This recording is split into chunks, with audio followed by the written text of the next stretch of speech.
Absolute pleasure seeing you again. You too. When you do a film that's been done before, do you research the other ones that have been done, or do you kind of ignore them, or like do you see it as a challenge to just like, I want to do something completely different? Well, it really, for me, the inspiration came from the book itself. Mm-hmm. So that the tone of this was always sort of decided by the tone of the book. Which I mean, I grew up watching the 1967 animation, as I'm sure you did too. Sure. I mean, everyone loved that, and the songs and the music, etc.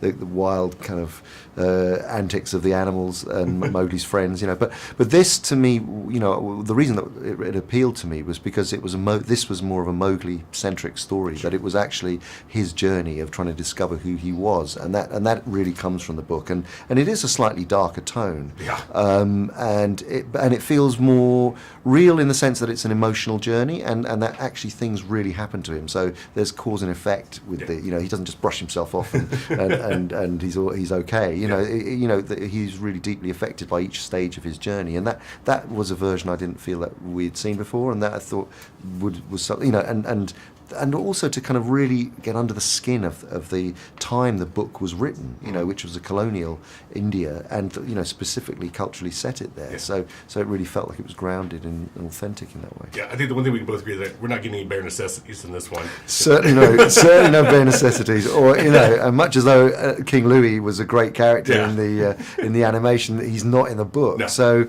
he couldn't be in our world. But was it a little bit harder to achieve that darker tone and like maybe still be able to invite the kids to see this, this version? Well, I think, it was always the plan that it was going to be it wasn't going to be a completely four quadrant in the sense that, although I do think, depending on the sort of parent you are, and, there are frightening elements to this, it's intense, and it's, but I don't think there's anything gratuitous or sort of adult theme that you can't watch it as a child, but it's just an intense and darker version, so I think really kids from the age of about 8 you're perfectly safe with, and if you're more adventurous as a parent, then I think yes, why not? If you're 5 and 6, a little bit of fear now and then. Perfect. The last time we got to speak, it was actually a few years ago. We talked about motion cap actors being able to be nominated for Academy Awards and and Golden Globes and whatnot. Do you think it's progressed in the past few years that we might see that come to light? Yeah, absolutely. No, it's definitely changed. I mean, more and more films use performance capture,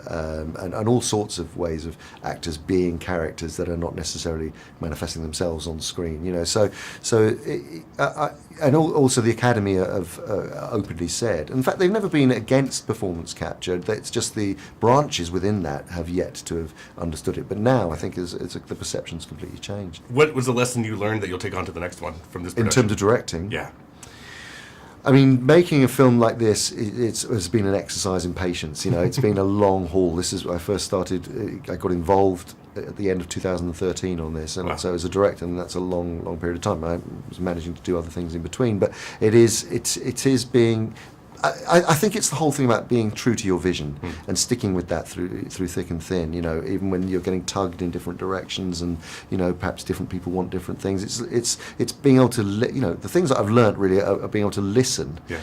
Really engage, and but without losing the initial impetus for why you set out to do it in the first place. Pleasure seeing you again. Great to see you. Congratulations.